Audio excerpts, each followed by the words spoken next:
quarto andar desse prédio que funciona o Centro de Pesquisa e Formação do SESC. Um espaço aberto disponível aos públicos do SESC para estudo e conhecimento. Você conhece?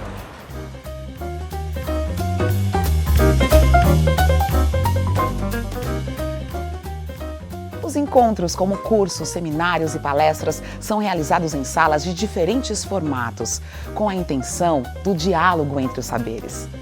Precisa de um lugar tranquilo para estudar? O CPF tem um clima acolhedor.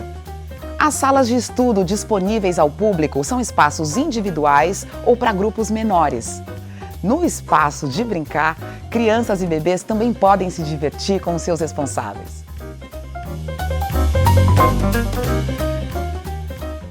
E aquele cafezinho ou sopa no final da tarde? A cafeteria do CPF? Tem.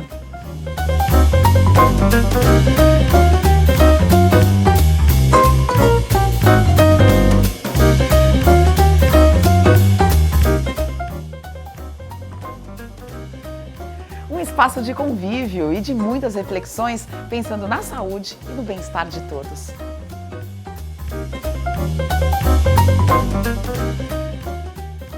Sabe aquele livro que você precisa para o seu estudo? A biblioteca do CPF tem mais de 10 mil volumes na área de humanidades. E uma dica, ela é circulante. Qualquer pessoa pode consultá-la ou pedir emprestado um livro do acervo.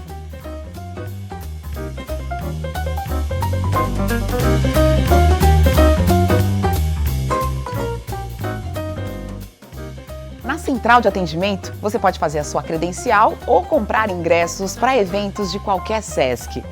Essa unidade fica aberta de segunda a sexta-feira, das 10 da manhã às 9h30 da noite. No horário noturno, temos disponível transporte gratuito até o metrô. Já aos sábados, o CPF funciona das 10 da manhã às 6 da tarde. E se você vem de bike, tem bicicletário. Um espaço de encontro, de criação, reflexão crítica, um espaço de conhecimento. Venham, aguardamos vocês!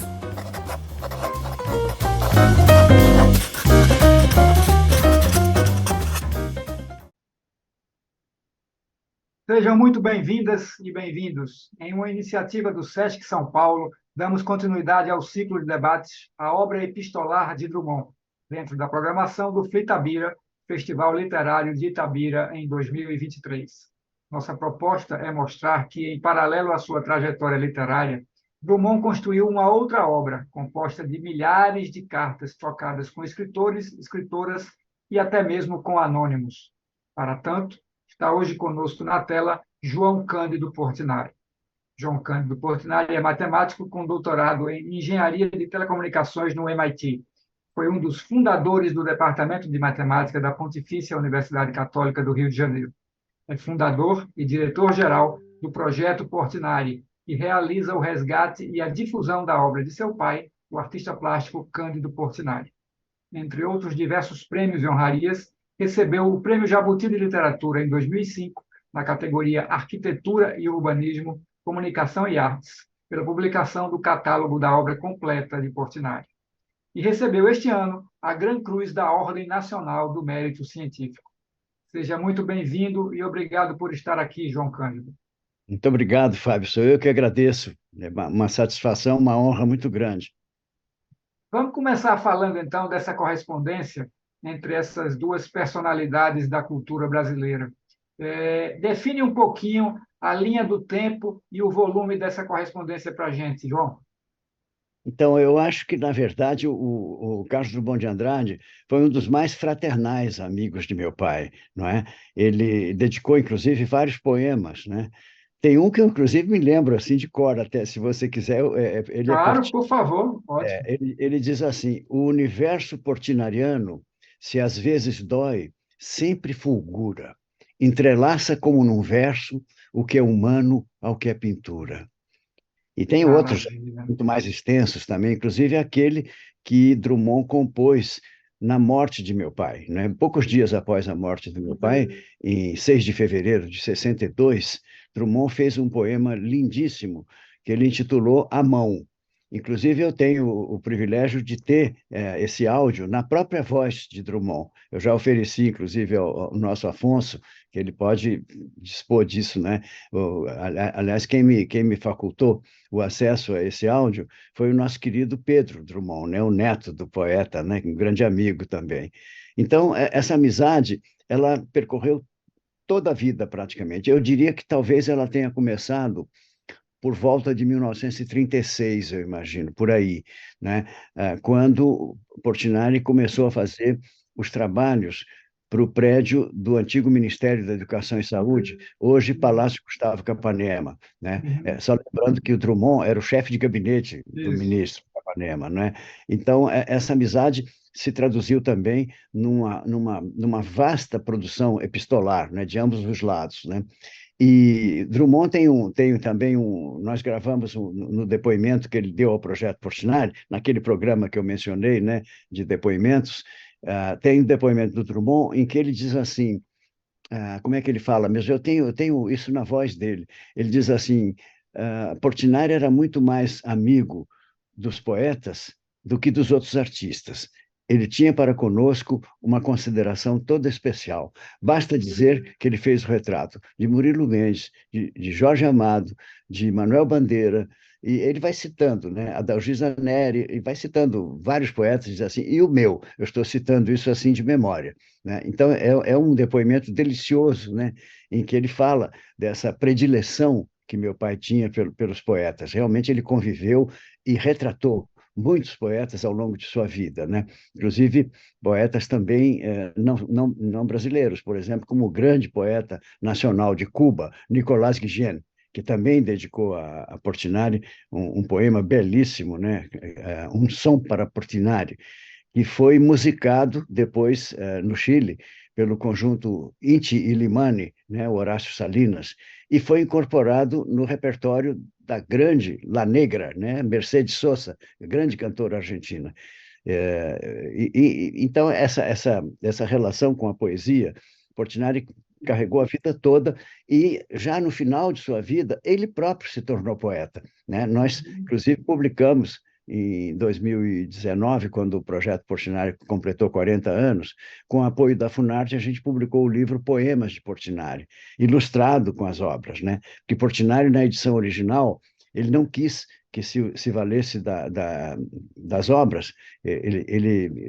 Acho que foi até um gesto assim de uma dignidade pessoal, que ele não queria que o poeta menor, que ele se julgava, se valesse da reputação do artista, né?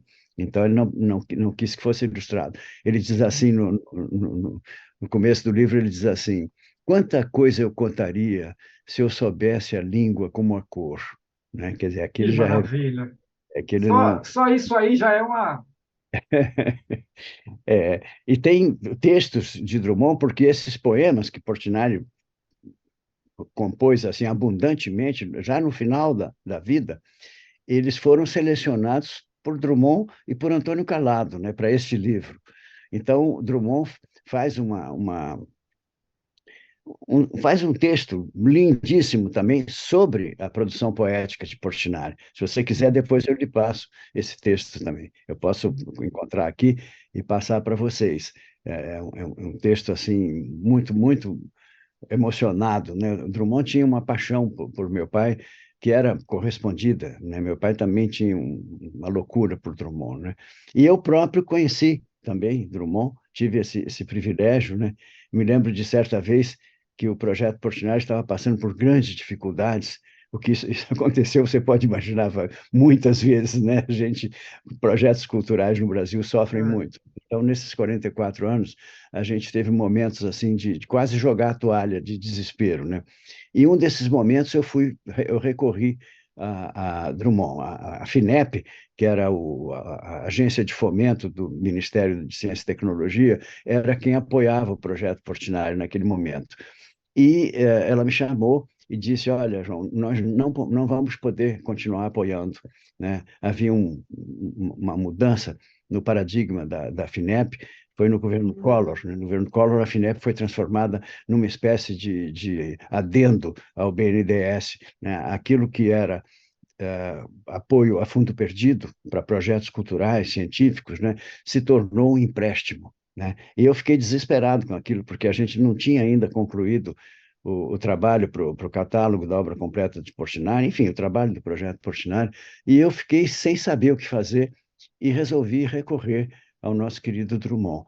Então, fui lá na Rua Conselheiro Lafayette, toquei a campainha. Quando eu botei o dedo na campainha, eu já me arrependi. Eu falei, vou sair correndo daqui, eu não vou fazer um vexame desse de procurar o poeta por uma coisa dessas, né? Mas ele abriu a porta, então era tarde demais para eu fugir, né? Aí entrei, ele sentou-se atrás daqueles óculos, muito severo, sem um sorriso, sem nada, né? Eu já fiquei assim super inibido de falar, mas reuni as minhas últimas forças ali, falei o que estava acontecendo. Ele não disse uma palavra, Fábio. Ele se despediu de mim, eu me levantei, fui-me embora e falei, puxa vida, que vexame, que eu não poderia nunca ter feito isso, me arrependi muito. Aí, na semana seguinte, sai uma crônica do Drummond, assim, avassaladora em favor do projeto Portinari. Aí eu vou à FINEP, quando eu entro, né, para o diretor que tinha me dito que não ia poder apoiar, ele vira-se para mim e diz assim, que sacanagem, João, fazer lobby com Drummond é covardia. E aí eles apoiaram, né? Mas você vê, quer dizer, são coisas muito singelas, mas que mostram o coração do nosso poeta, né? O Drummond era uma pessoa de uma generosidade infinita, né? Atrás daquela aparente sisudez dele, aquela coisa bem mineira, né? Que ele fala que as calçadas eram de ferro, né? Em Itabira, e a alma era de ferro, coisa nenhuma. Era uma alma de manteiga derretida, né? Mas atrás realmente de uma camada protetora, né, de timidez, de dignidade, né, que falar de Drummond para mim é realmente emocionante, né, porque a lembrança que eu tenho é uma lembrança assim formidável, realmente de um imenso ser humano, né, para além da poesia, né. Acho que é isso que eu posso te dizer, né, em termos assim muito rápidos e sem ensaiar nada, aquilo que me vem assim de pronto à memória, né? Esse episódio que você acabou de nos contar, João, ele também é muito ilustrativo da preferência de Drummond pela comunicação da palavra escrita, né? Ele poderia ter lhe recebido com mais afeto, um afeto que provavelmente ele tem transmitido de seu pai para você, mas Claro, ele, mas ele preferiu se expressar ali no papel depois de algum tempo. Você veja como isso é, conta também dessa paixão que o Drummond tem pelas palavras escritas, né? uma ótima observação, Fábio. Inclusive, se você quiser, eu lhe mando essa crônica dele, né? Eu me lembro assim de cor do finalzinho. Ele dizia assim: trabalham discretamente os executantes do projeto Portinari, mas deve cercá-los o carinho e a confiança dos que acreditam no Brasil de amanhã, nascendo das mãos e do espírito dos brasileiros de hoje. Isso aí Maravilha, foi maravilha. decisivo, né? Quer dizer, Pois até o é, pessoal da FINEP se derreteu com não isso lá. tinha, não tinha, não tinha argumento para Não isso. tinha, não tinha. Mas então, essa correspondência entre os dois, ela durou de quando a quando? Mais ou menos quantas cartas foram trocadas? Então, aqui eu vou pedir ajuda a Guilherme, né? O Guilherme que está conosco aí, porque se ele entrar lá naquele site que eu passei o link para vocês, você tem ali por ordem cronológica as cartas, Ah, que né? beleza. Então você vai ver a data da primeira e a data da última. A última Uhum. deve ser por volta de 62 mesmo, né? Quando Sim. meu pai faleceu. E a Uhum. primeira eu imagino que seja por volta de 36, porque eu estou me Uhum. lembrando quando foi criada aquela mítica Universidade do Distrito Federal, a UDF, né, por Anísio Uhum. Teixeira, eu não me lembro de Drummond ter participado com meu pai. Aquela universidade foi uma coisa extraordinária, né? Quer dizer, você tinha professor de música, Villa-Lobos, professor de filosofia da arte, Mário de Andrade, professor de pintura mural, Portinari, né? Só podia durar 2 anos mesmo, né? Ela foi fechada por razões políticas, né? Aquelas coisas já existiam fake news naquela época, sabe? Começaram a espalhar que aquilo ali era um ninho de comunistas e tal, e o Getúlio fechou, era a época de Estado Novo, né? Fechou mas é uma universidade extraordinária. Na matemática, que é a minha área, tinha os mais altos expoentes brasileiros e portugueses. Vieram eminentes matemáticos portugueses para ensinar na UDF, né? Mas voltando a Drummond, eu não me lembro de, nesse momento, ter qualquer relação, mas pode ser um esquecimento meu também, né? Uhum, Por isso que eu estou falando que deve ser de 36 a 62. uhum, Eu não tá, é saberia te um, dizer quantas cartas são, mas são uhum, muitas. Eu tive uma alegria imensa, recente agora, né, do nosso querido Pedro Drummond me facilitar o acesso às cartas que meu pai escreveu a Drummond. Eu tinha as que Drummond tinha escrito, uhum. né? Mas não as de meu pai. E isso deu origem a um projeto que eu estou, nesse momento, pensando como realizar, de publicar a correspondência ativa e Ah, passiva entre Drummond e uhum, Portinari, que eu acho que que vai ser uma massa, coisa linda, porque eles maravilha, falavam de sim. tudo, né? De arte, de literatura, de poesia, de política, falavam muito de política também, né? Tem Uhum. uma carta do Drummond que é uma coisa assim, aí aquela coisa que você comentou, né? Do Drummond colocar na escrita as emoções que ele não transmitia assim verbalmente, né, na pessoa, porque foi em 1946, meu pai fez uma grande exposição em Paris, né, e foi uma coisa muito excepcional, porque tinha acabado a Segunda Guerra Mundial, a França ainda estava sangrando, né, com o sofrimento da guerra, e chega esse artista do outro lado do mundo, naquela época as distâncias eram muito maiores que hoje, né? Trazendo na sua bagagem os retirantes, quer dizer, trazendo um outro tipo de sofrimento, mas que era um sofrimento como aquele que os franceses tinham acabado de passar e ainda estavam com as cicatrizes, com as coisas muito vivas. Então, essa exposição, as pessoas perderam a memória disso, mas quem fez o discurso de abertura da exposição foi um dos maiores poetas franceses, Aragon, né? O famoso Aragon fez o discurso. E nesse discurso ele fala coisas que você não imaginaria que em um outro momento um francês poderia falar de um brasileiro, que eles, naquela época o brasileiro era le pays de là-bas, né? Era aquela coisa muito distante, né? Eu mesmo vivi isso quando fui estudante, criança na França, né? Então, nesse momento, teve uma repercussão imensa, porque naquele ano estava acontecendo em Paris uma das primeiras exposições de arte abstrata, do Kandinsky. E isso criou imediatamente uma polarização entre os intelectuais e os artistas franceses, aqueles que apoiavam a arte abstrata e aqueles que queriam uma arte comprometida com o humano, com o social, como a de Portinari. E nessa polêmica envolveram-se os grandes nomes, né? Roger Garaudy, René Huyghe, Germain Bazin, Jean Cassou, que eram os grandes nomes da arte, da história da arte, né? Da França. E nesse momento, Drummond escreve uma carta a Portinari, que é uma carta assim, você não imaginaria Drummond falando aquilo, porque ela transborda de amor, de entusiasmo, né? E ele fala assim: eu não sei se eu saberia lhe dizer isso pessoalmente, mas encho-me de coragem nessa carta para exprimir uma convicção que é a de todos os seus companheiros. Então, ele se coloca também representando, né, os poetas e os escritores, né? E depois ele continua e diz assim: eu que sou um bicho do mato e da solidão, né? Imagina, eu que sou um bicho do mato e da solidão, e aí ele comenta a situação política do Brasil, mas é uma carta extraordinária que eu ofereci ao Afonso para a gente ler na Flitabira. Eu não quero dar um spoiler, não sei se eu deveria estar falando isso, mas isso vai ser editado, né? Eu imagino.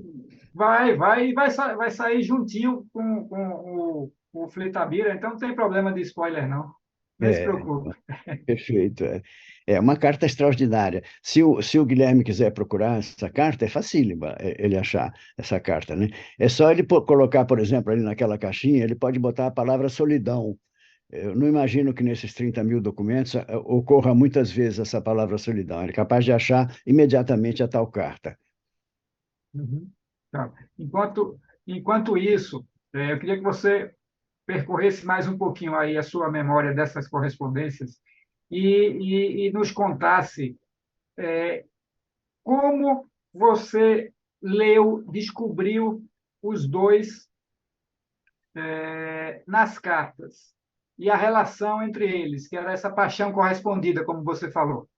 Sim, com certeza, né? Bom, eu acho que isso começa, na verdade, Fábio, com o projeto Portinari, né? Porque eu passei por um processo pessoal de vida, né? Que vamos dizer que foi uma coisa complicada, era complicado ser filho de Portinari, né? Naquela época, nos anos 40, eu nasci em 39, eu vou fazer 85 anos agora em janeiro.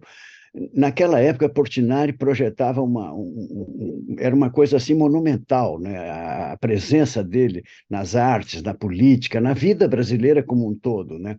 Então, para mim, adolescente, isso começou a ser uma coisa complicada. Por exemplo, eu ia numa festinha e aí as pessoas diziam assim: olha, esse aqui é o Pedro, esse aqui é o Fábio, esse aqui é o Guilherme, esse aqui é o filho do Portinari. Aquilo começou a me doer. E eu saí de casa aos 18 anos, né? Fui-me embora, inclusive do Brasil, fui estudar na França, e só voltei 10 anos depois, quando ele já tinha falecido. Ele faleceu quando eu estava em Paris, né? Já fazendo engenharia de telecomunicações. Então, foi um processo. Eu voltei, né, depois dos Estados Unidos, do MIT, do doutorado no MIT, eu recebi um convite da PUC do Rio de Janeiro para voltar ao Brasil e ajudar a fundar o departamento de matemática, que não existia naquele momento. E aquilo foi uma coisa para mim, eu estava morto de saudade do Brasil, né? 10 anos, não sabia como voltar, e aí chega essa carta, foi uma coisa luminosa, e voltei, e fiquei 13 anos nesse departamento, eu fui um dos primeiros diretores, inclusive, eu tinha 27 anos, e 13 anos em que não falava de Portinari. Se você viesse puxar uma conversa sobre Portinari, eu provavelmente iria desconversar, ia levar para a engenharia ou para a matemática. Entende? E aí aquilo foi se avolumando. Você precisa também lembrar que nós estamos falando de 66, 67, foi quando eu entrei na PUC, plena Uhum. ditadura militar, né? Quer dizer, um Brasil irreconhecível para mim. Eu cheguei, encontrei um Brasil que eu não reconhecia, e aquilo foi apertando meu peito, e foi uma coisa assim que, na verdade, houve uma reação coletiva do Brasil, né? E quando você chega nesses anos que começou o projeto Fortinari, que foi em 79, você já tinha um movimento pela anistia, pelas diretas já. Eu participei, por exemplo, daquela grande passeata dos 100 mil, eu estava lá com Uhum. meus colegas da matemática, braço dado, né? E aquilo, então, foi uma catarse, assim, que eu sentia a necessidade de fazer alguma coisa pelo legado de Portinari, né? Eu sentia que esse legado estava se perdendo, no sentido de que a obra estava muito dispersa, né? Não só no Brasil, mas no exterior, não havia nenhuma catalogação, os livros publicados sobre a obra e a vida dele estavam esgotados, os companheiros de geração, que é aqueles que poderiam falar, né, da memória vivida, estavam morrendo, praticamente um atrás do outro, né? E eu sentia aquela necessidade, né? Não foi só eu, quer dizer, naquele momento, você há de lembrar que um pouco antes começa aquele trabalho maravilhoso do CPDOC, da Fundação Getúlio Vargas, que se debruçou sobre a memória política e a memória militar, né, daqueles anos todos, e fizeram um trabalho de história oral. Nós aprendemos a fazer história oral com eles, inclusive, né? Nós não sabíamos fazer história oral. E aí, ah, tudo, né? Eu me lembro de uma capa da revista Isto É, que tinha um rosto de uma pessoa enorme, sem olhos, sem boca, sem nariz, e embaixo estava escrito em letras garrafais assim: cadê a nossa cara? A busca da identidade cultural. Me lembro também de um artigo do Celso Furtado, no Estado de São Paulo, em que o título era Que Somos? E a mesma coisa, né? E me lembro do Arthur Moreira Lima começando a tocar chorinho de Pixinguinha no Teatro Municipal, o pessoal mais jovem largando a guitarra elétrica, voltando para o cavaquinho, para o bandolim, para o chorinho. E havia um movimento de resgate extraordinário naquele momento no Brasil. E o Projeto Portinari nasce no bojo desse grande Uhum. movimento, né? E aí, então, é que eu comecei a descobrir quem era aquele homem que vivia na minha casa, porque eu não tinha a menor ideia antes, né, vamos dizer, de tudo que tinha acontecido na vida dele, todas as pessoas com quem ele conviveu, tudo que ele fez, e eu fui descobrindo isso aos poucos. Então, isso Uhum. que você falou de descobrir as cartas do Drummond fez parte desse processo também, não é? Fez parte Uhum. desse processo. Eu fui, inclusive, procurar as pessoas que ainda estavam vivas, né? Muitas vezes não fui eu que entrevistei, porque eu não tinha essa expertise, né, da história oral, né? Tinha pessoas do Projeto Portinari que faziam as entrevistas, né? Mas eu estava ali, né, assim, na proa de tudo isso. Então, aí não só Drummond, mas o Calado também, as outras pessoas, né?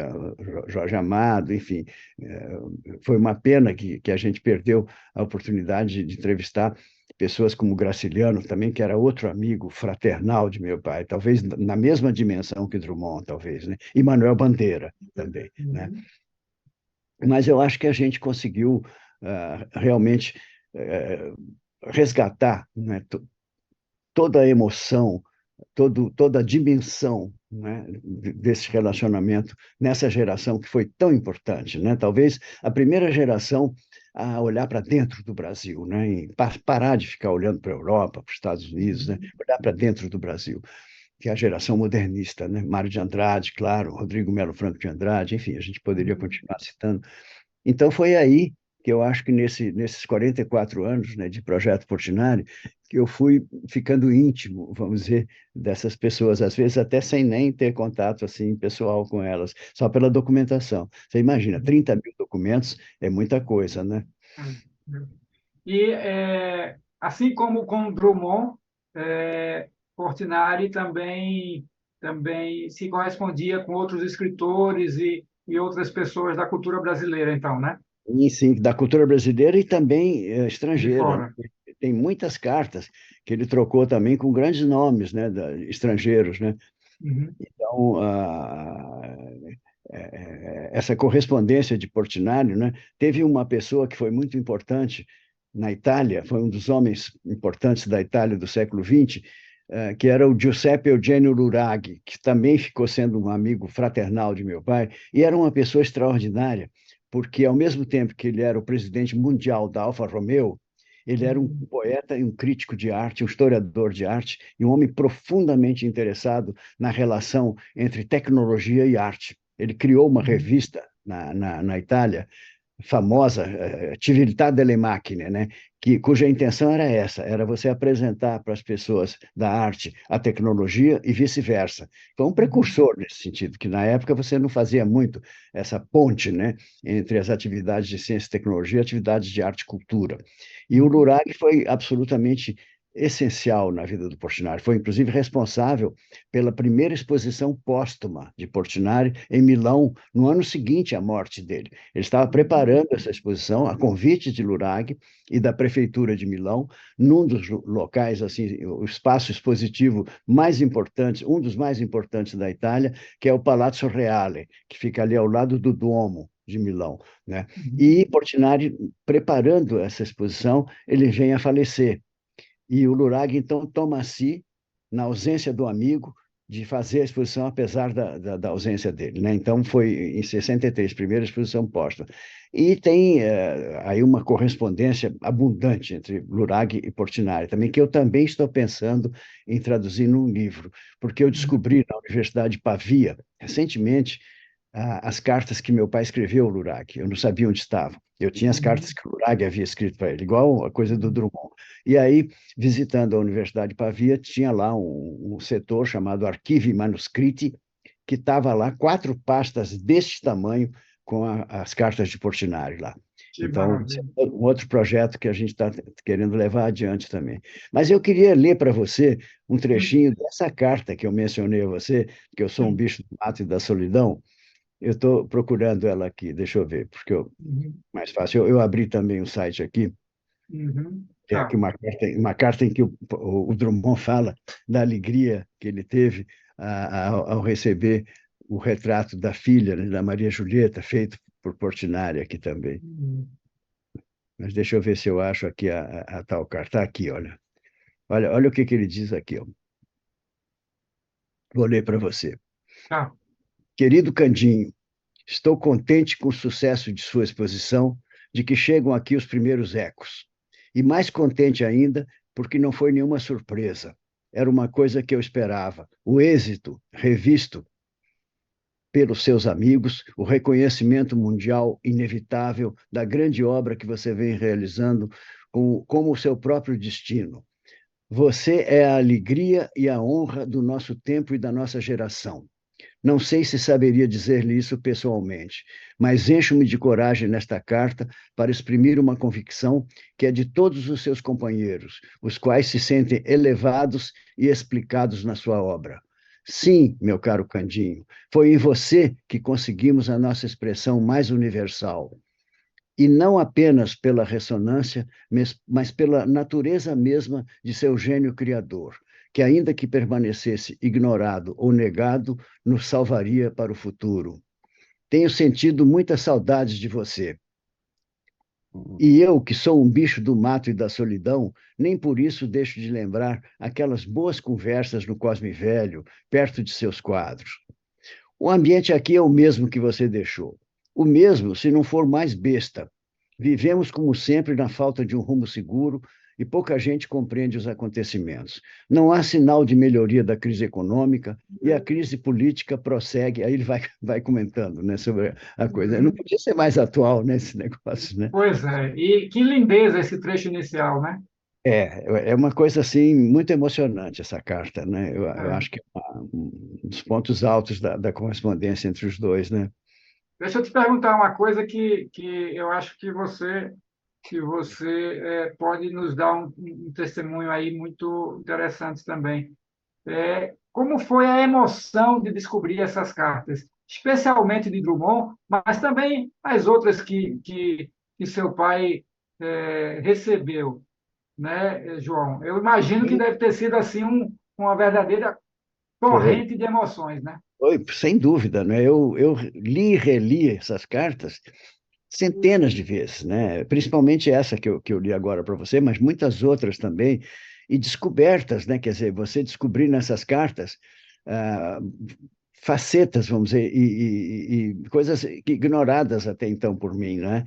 Uhum, As revelações que vinham nessas cartas sobre a própria alma das pessoas que escreviam, né? Quer dizer, uhum. você vê, por exemplo, você lê uma carta dessa, se eu mostrasse essa carta para você e não dissesse que era de Drummond, você jamais imaginaria que Drummond iria ter essa exuberância, né, de falar da sua emoção, né, de saber da exposição lá em Paris, né? Uhum, Então, muitas surpresas também, muita coisa que mexe muito, né, com uhum. a emoção da gente, né? Isso aí eu não sei como é que eu sobrevivi, Fábio, a esses 44 anos de Projeto Puxar, porque é uma emoção atrás da outra, né? É uma coisa Uhum. assim, eu tinha que estar com o cardiologista assim de braço dado o tempo todo, né? Porque realmente, né, é uma coisa atrás da outra. As descobertas, né? Por exemplo, quando a gente descobriu o Baile na Roça, que Portinari procurou a vida inteira, morreu sem a emoção de reencontrar sua obra de juventude, né? Que foi a obra Rebelde, né? Aquela que ele apresentou na Escola Nacional de Belas Artes, que foi recusada, né? Pelo espírito acadêmico que a escola tinha então, né? Então, descobri na casa de um colecionador uma obra que aparentemente não tinha nada demais, era uma figura um rosto de um homem de perfil, mas num cantinho embaixo estava escrito assim: meu primeiro trabalho, Portinari. Você imagina chegar e encontrar isso, né? Quer dizer, o primeiro trabalho que ele considerava primeiro trabalho, porque a gente tinha um desenho, por exemplo, que ele fez com 11 anos de idade, né? Uhum, Que está comigo até hoje. É um desenho assim pequeno uhum, que era um retrato do Carlos Gomes. E ele fez criança, 11 anos de idade, para homenagear o pai. O meu avô, seu Batista, era músico. Era um homem muito humilde, um lavrador, né? Quer dizer, não era lavrador. Ele, quando chegou da Itália, ele era marceneiro. Mas quando chegou aquela grande onda de imigração italiana, mais de 1.300.000 italianos que chegaram ao Brasil, eles eram reunidos ali no Porto de Santos, né? Tinha um grande pátio, e eram colocados em trens, eles não sabiam nem para onde iam, né? E no caso do meu avô, por exemplo, foi encaminhado para uma fazenda de café no interior paulista, né? Uma grande região cafeeira lá da Alta Mogiana, né? Então passou a ser lavrador. E aí uma das primeiras coisas que ele faz quando chega, né, nesse povoado assim, foi criar uma banda de música que ele deu o nome de Carlos Gomes. Então, eu acredito que meu pai tenha feito aquele desenho para homenagear o pai dele, né? E esse desenho ficava na parede, atrás da banda. Sempre que ela tocava, estava o desenho, uma espécie de mascote da banda, né? E aí tem muita história, né? Somente o filho tem a permissão de chamar qualquer coisa de Portinari de desenho, né? É, um menino de 11 anos, né, Fábio? Aí, né? Ele já estava revelando seu talento. Inclusive, nós descobrimos uma coisa, sabe que o Projeto Portinari sempre teve assim um quê de Sherlock Holmes, né? Uma coisa de detetive. Nós descobrimos um maço de cigarro chamado Carlos Gomes, que existiu no Brasil antigamente. Tem pessoas que colecionam maços de cigarro. Então, nós fizemos uma busca nesses colecionadores e descobrimos que esse desenhinho, como eu chamei, né, do Portinari com 11 anos, foi copiado praticamente da ilustração que estava no maço de cigarros. Quer dizer, ele se inspirou, é claro, né, ele se inspirou é muito parecido. Nós temos catalogados lá no Projeto Portinari o maço de cigarros e o desenho, para que as pessoas possam ver, né, de onde que teria saído aquela coisa, né? Então, tem muita história aí, né, na investigação dos primeiros anos de Portinari, né, aquelas polêmicas de quando que ele saiu de Brodowski, como é que ele chegou no Rio de Janeiro, enfim, tentar montar as peças de um imenso quebra-cabeças, né? Isso é que a gente fez durante esses anos todos, né? E cada vez essa imagem é como se você estivesse num banho de revelação fotográfica na época em que você revelava fotografias, em que você tinha primeiro uma coisa praticamente em branco, e aí iam surgindo contornos, nenhum Vai surgindo, aparecendo. não é É. assim? O projeto Portinari me dá um pouco essa sensação, né? Quando a gente começou, Uhum. era aquela coisa que estava quase em branco, assim, e aí foram surgindo, e hoje você tem realmente um detalhamento incrível, né? De toda essa história, né? Não só dele, mas também dos seus companheiros de geração, do Brasil Uhum. daquela época, né? Uhum. E o que é que as cartas escritas por ele contribuem nesse mosaico, especialmente dirigidas a Drummond, se você por acaso tiver aí alguma lembrança específica. Aqui eu acho que você vê ali, o que se revela ali é uma grande amizade e uma grande admiração mútua, que nenhum dos dois escondia um do outro, não é? Uma Uhum. tremenda admiração. E um carinho fraternal também, que tá o tempo todo. E uma palavra que eu acho que é essencial para traduzir isso é confiança. Havia uma confiança irrestrita, ilimitada entre os dois, né? E isso é uma Uhum. coisa muito linda, porque tem uma observação, Fábio, que eu acho que vale a pena a gente relembrar, é que naquela época as pessoas conviviam muito mais do que hoje. Nós temos centenas de fotografias, eles todos juntos, né?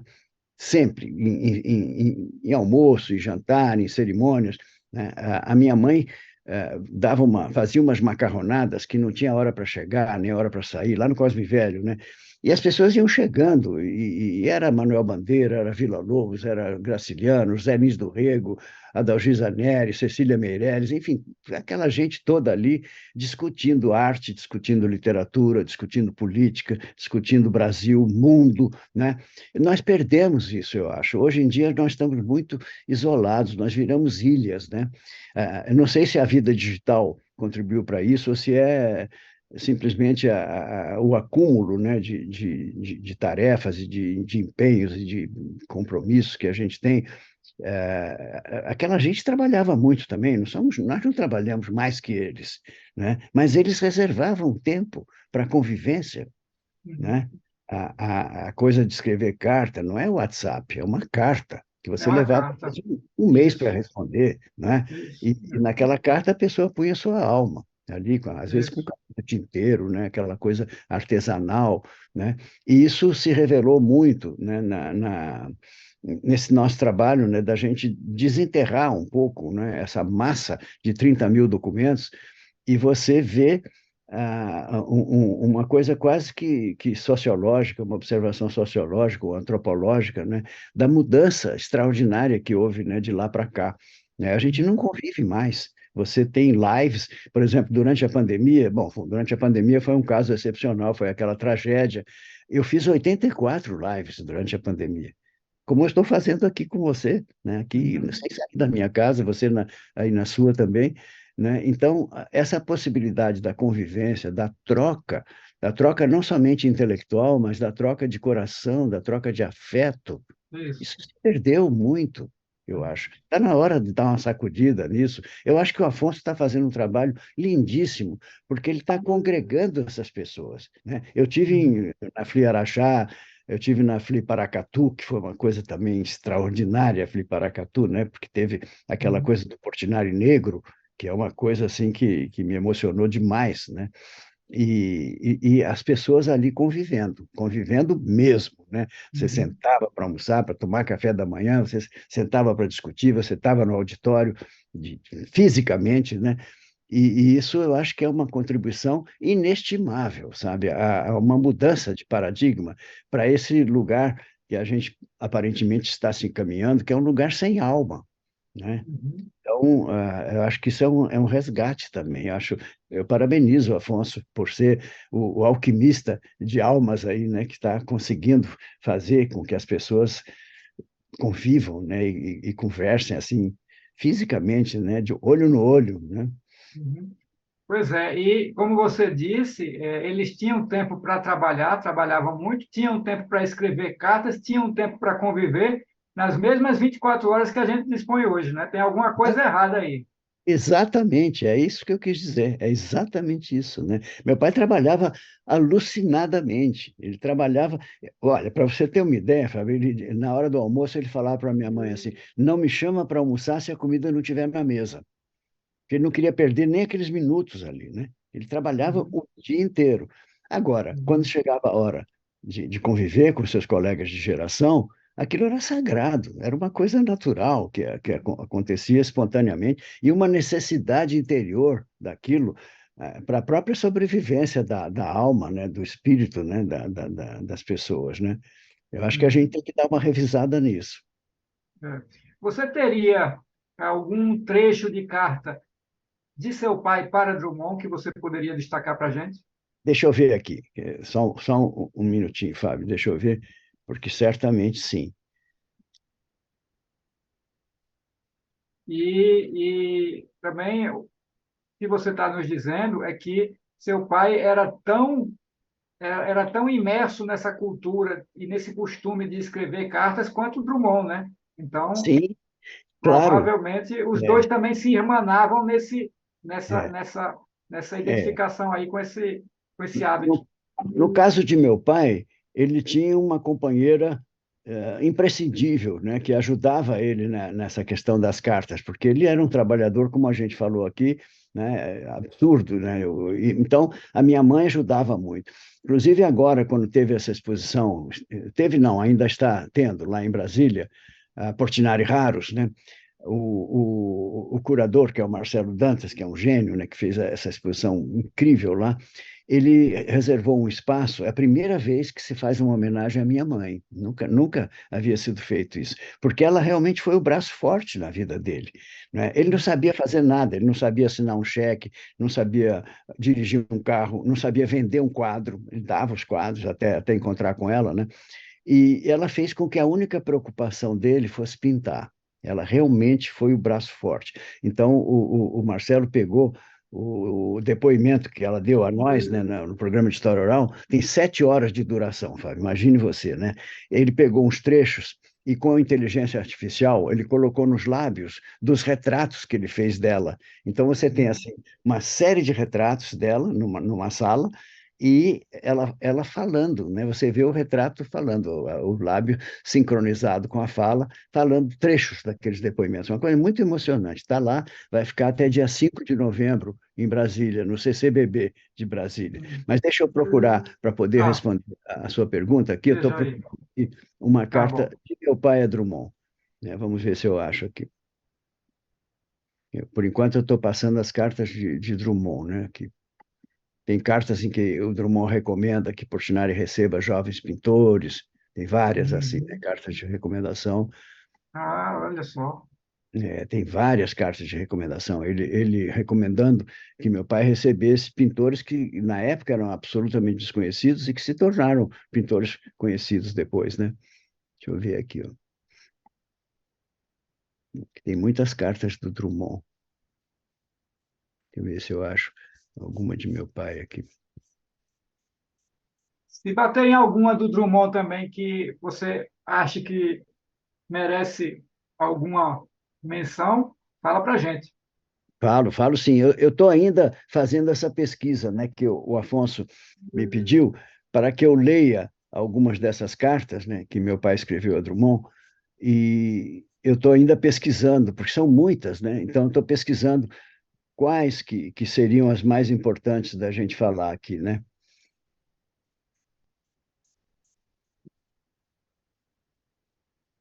Eu tenho a impressão que a gente talvez perca tempo aqui procurando isso, Fábio. Então, deixa. Posso mandar Fala um pouquinho depois mais para você. então da visão de Drummond sobre o projeto Portinari e como essa visão também retrata um pouquinho o que o poeta pensava a respeito da identidade nacional, né, João?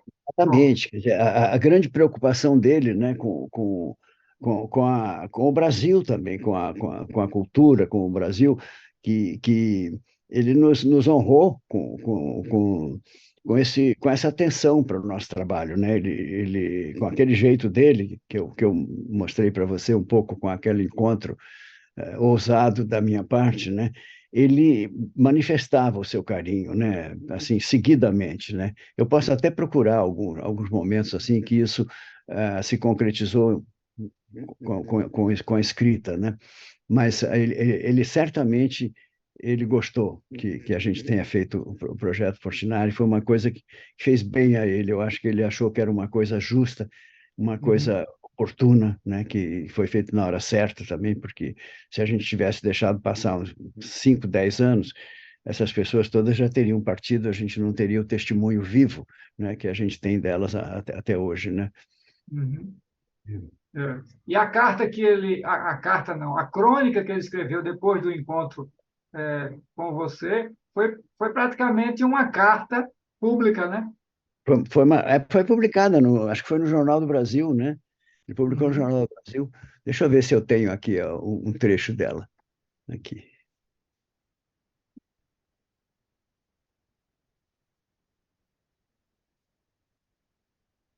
Isso foi em que ano mesmo? Isso foi em 95, sei lá. O Collor era 95, eu acho, né? Em 95, eu acho. Deixa eu ver se eu acho aqui, peraí. É que são tantas cartas que às vezes é difícil, você fica perdido assim, né? São 30 É, mil documentos, então a gente fica um pouco perdido. Eu devia ter preparado melhor esse nosso encontro aqui, Fábio. não se preocupe. Deixa eu ver se eu acho aqui, rapidamente. Eu tô passando aqui em várias. Deixa eu ver aqui.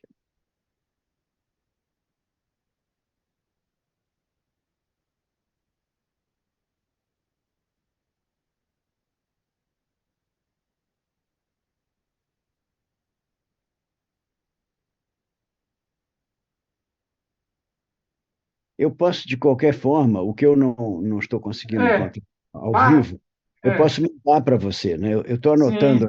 sim, isso, não se preocupe não, não É, se preocupe não. deixa eu ver aqui. A gente depois, inclusive, as pessoas que estão assistindo também podem depois procurar, que são documentos Olha, importantes é, e muito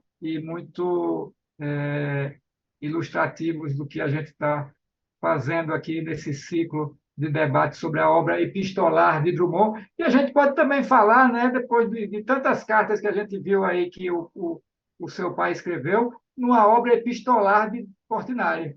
sim, com certeza. Olha, acabou de chegar aqui na minha vista aqui um trecho que Portinari fala sobre os pés dos trabalhadores das fazendas de café. Você quer ouvir? É um Sim, trecho por pequeno. favor. Claro. Ele diz assim, ó, pés disformes, pés que podem contar uma história, confundiam-se com as pedras e com os espinhos, pés semelhantes aos mapas, com montes e vales, vincos como rios, pés que só os santos têm. Sobre a terra, difícil era distingui-los. Os pés e a terra tinham a mesma moldagem variada. Raros tinham 10 dedos, pelo menos 10 unhas. pés que inspiravam piedade e respeito. Agarrados ao solo, eram como os alicerces. Muitas vezes suportavam apenas um corpo franzino e doente. Pés cheios de nós, que expressavam alguma coisa de força, terríveis e pacientes. Isso aqui eu acho incrível, porque mostra o sentido da compaixão em Portinari, né? Não só Uhum. do ponto de vista plástico, mas do ponto de vista da escrita também, né? E uma escrita bem apurada, né? Bonita. É, é. Não é à toa que ele tenha se dirigido para a poesia, né? No fim da Uhum. vida. A gente tem cadernos e cadernos, né? De poesias manuscritos, né? Que ele escreveu. Mas ele já escrevia antes, né? Você tem lembrança, tem registro dele escrevendo antes dessa concentração mais no fim da vida? Não, não tenho não, viu, Fábio? Não tenho não. Eu tenho a impressão que isso começa já no fim da vida mesmo, concomitante à proibição dos médicos, né, de que ele não poderia mais pintar com as tintas que estavam envenenando ele, o chumbo contido nas tintas daquela época, Aham. que foi a causa mortis, né, dele. Ele, quando estava fazendo Guerra e Paz, ele recebeu essa proibição dos médicos. E você veja, um homem que durante toda a sua vida militou pela paz, né, pela justiça social, por esses valores, se ver diante da maior oportunidade da vida dele de passar sua mensagem de paz na ONU, não é? Eu tenho certeza de que ele sabia do risco, de que poderia ser fatal ele continuar pintando, mas ele resolveu desobedecer aos médicos, né? E levou à frente, até o final, a pintura de Guerra e Paz, né? Daquelas coisas imensas lá, né? Com as mesmas Uhum. tintas. Uhum. Essa amizade dos dois, entre os dois, também era impulsionada, você acredita nisso provavelmente, por uma visão de mundo bem coincidente, né, João? Sim, com certeza, né? Eu não tenho dúvida disso, não. Embora Drummond não fosse, eu não diria, quer dizer, eu não sou um especialista em Drummond, tem gente muito mais qualificada do que eu para falar sobre as posições políticas de Drummond. Mas a impressão que eu tenho como leigo era que Drummond não era um comunista, né, típico, vamos dizer. Aliás, nem Portinari também era, né? Portinari ele era mais um humanista do que um comunista no sentido intelectual, digamos assim, no sentido de um marxista teórico, né? É preciso lembrar que Portinari só fez até a terceira série primária, né, Fábio? Ele era de uma família muito pobre, tinha 11 irmãos, né? Aquela coisa na cultura do café, ele só foi até o terceiro ano do grupo escolar. Agora, era um homem de uma inteligência fantástica, de uma curiosidade, de uma intuição fantástica também, e a vida toda ele estudou, leu muito, né? Mas não era não era uma pessoa assim como a gente vê intelectuais marxistas, né, que tem um grande conhecimento teórico, né? Portinari ele tinha aquele desejo, né, aquela compaixão pelos despossuídos, pelos desvalidos, ele tomou inteiramente a si o partido dos injustiçados, né?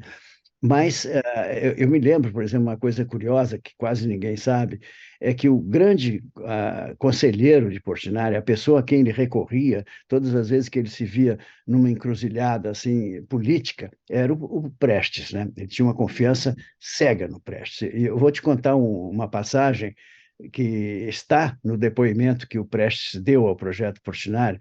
Eu nunca tinha visto o Prestes dando uma gargalhada tão gostosa como quando ele conta essa coisa toda, né? E é um momento em que a União Soviética baixou uma instrução de que os artistas comunistas deveriam pintar o realismo socialista. Meu pai ficou assustadíssimo com aquilo. Ele, né, disse assim: eu não vou pintar realismo socialista, eu vou pintar a pintura que eu sinto, né? E ele ficou naquela perplexidade e resolveu procurar o Prestes, né? E o Prestes, que era aquele granito, né? Aquele homem de pedra, né? Que a gente conhece a biografia do Prestes, ele vira-se para o meu pai e diz assim: Candinho, pinta o que você quiser, isso não é para você. Uhum. Coisa de uma grandeza, né? Enorme, né? E o que eu ia te falar da gargalhada do Prestes não era isso, né? É um episódio muito engraçado que revela também uma faceta do Portinari pouco conhecida, né? Quando ele estava fazendo os afrescos lá do prédio do antigo Ministério da Educação e Saúde, o Oswald de Andrade começou a insistir muito que queria ver. Né? E meu pai sabia que o Oswald era um cara com uma língua ferina, que atacava todo mundo, né?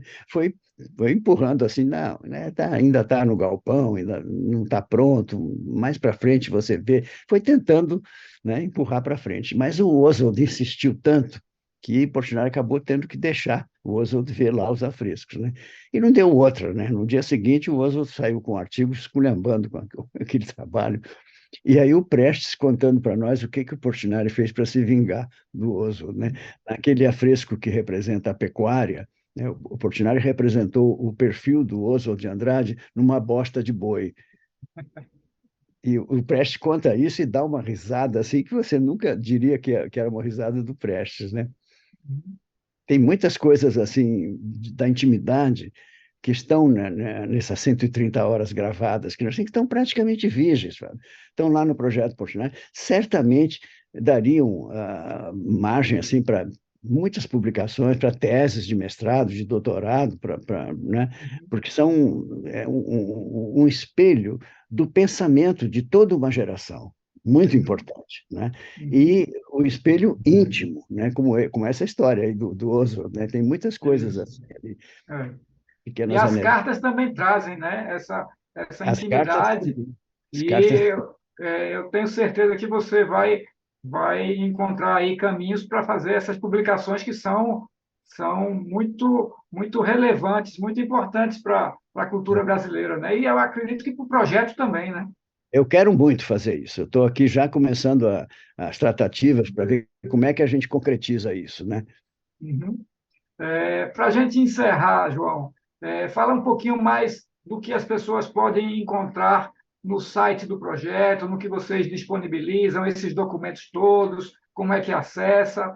Faz um Então, pouquinho desse é, balanço é, aí. excelente pergunta, Fábio, porque eu acho que é um serviço de utilidade pública, né, que a gente está dando. Como eu disse a você, esses sites são uma festa na sala de aula, né? Os estudantes, as professoras adoram, né? Porque, por exemplo, nesse site das obras, né, também tem os documentos, mas vamos dizer que esse que eu falei, que a gente chama de Doc Pro, onde estão os 30 mil documentos, eles também estão no outro, que eu falei que eram mais as obras, mas vamos dizer, a interface é muito mais amigável para os documentos, neste, e no outro, a interface é mais amigável para as obras. Mas lá você tem uma janelinha também nas obras, né, em que você pode colocar uma palavra. Você pode colocar, por exemplo, assim, peneira, né? E imediatamente se forma uma galeria com todas as obras em que aparece uma peneira. Então, Que isso maravilha. para a sala de aula é uma festa realmente, né? E eu acho que as pessoas se beneficiariam muito. Tem também essa possibilidade de você baixar para o seu computador, sem nenhum tipo de pagamento, né? Imagens com uma resolução razoável, para você poder imprimir, poder utilizar no trabalho escolar, no trabalho de pesquisa, né? Essa é a função do Projeto Portinari. Nossa missão é essa, junto com a missão que eu considero mais importante ainda, que é o nosso educativo. Né? Quando a gente terminou a parte técnica do projeto Portinari, que foi esse grande levantamento das 5.400 obras, dos 30 mil documentos, tudo cruzado entre si e disponibilizado, né, nesses sites, surgiu a pergunta, né? E agora? O que o projeto Portinari ainda pode fazer? E para mim ficou muito claro, para nós todos ficou muito claro, que a prioridade do projeto Portinari eram as crianças e os jovens, porque em todos esses conteúdos, eles contêm valores, né? Valores de justiça social, de não violência, de fraternidade, de respeito à vida, né? E é isso que a gente precisa passar para as nossas crianças, porque para que o mundo fique um pouco melhor do que esse desastre trágico que a gente está assistindo, né? Então, o projeto hoje dedica, vamos dizer, o máximo do seu esforço, da sua energia no educativo. Nós estamos, inclusive, com um jovem lá, que está à frente do nosso educativo, que é uma pessoa excepcional. Ele tem o doutorado em Direitos Humanos e Educação pela Unicamp, e é autista, inclusive, brilhante, é um rapaz brilhante, que tem uma capacidade de mobilizar e de realizar ações educativas infinita. A gente tem um projeto criado por ele, chamado Portinari nas Quebradas, em que a gente está levando Portinari para os lugares mais conflagrados pela violência do Rio de Janeiro, para o Complexo do Alemão, para Maré, para a Cidade de Deus, né, para Madureira, para Rocinha. Então, esse projeto, se você quiser, se você tiver interesse, é só você entrar no Google e botar Portinari e Quebradas. Vai aparecer um vídeo, você vai ver, vai ficar muito emocionado com a reação dessas crianças que não têm acesso a nada, não têm acesso à arte, a nada. E como é que elas reagem diante de uma obra como a do Portinari, né? E como é que a gente faz oficinas com eles também para trabalhar com esses valores, para incentivá-los a uma reflexão crítica sobre o mundo, sobre o Brasil, né? Sobre essas questões todas que nos afligem. É a coisa mais importante que eu acredito que hoje em dia o projeto tem a oferecer. Uhum. Entre esses 30 mil documentos, então, também estão as cartas de Drummond, né? Sim, entre as 6.000 cartas, né, que tem ali, tem as cartas São do Drummond. 6 mil? 6.000 no total. Maravilha. Você vai encontrar as cartas do Drummond estão uma após a outra, assim. É só ir clicando na flechinha lá, vai aparecendo uma depois da outra, assim, né? É um milagre, né? Maravilha. E o endereço, João, é projetoportinari.com? Não, é fácil de guardar, é só portinari.org.br. Pronto, perfeito. Só lembrar que não é .com, é .org. Ponto ORG. .org. É. Uhum. Portinari.org.br. .org.br.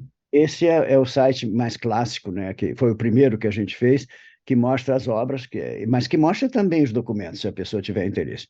O outro é um link um pouco mais complexo, esse outro que a gente chama de DocPro, que é mais especializado nos documentos, mas eu mandei o link para vocês aí, você pode Tá. disponibilizar. Pronto, a gente coloca também na Ótimo. matéria. Muito Obrigado bom. mais uma vez, João Cândido Portinari, pela sua participação aqui no ciclo de debates sobre a obra epistolar de Drummond na programação do Flitabira, Festival Literário de Itabira de 2023. Esse ciclo de debates tem a iniciativa do SESC São Paulo. João Cândido Portinari, muitíssimo obrigado, um abraço. Eu que E agradeço a você. parabéns pelos mais de 40 anos aí do projeto. Muito obrigado, Fábio. Um grande abraço. Espero que a gente possa se encontrar lá no Flitabira. Um Um abraço, abraço. obrigado. Tchau, tchau.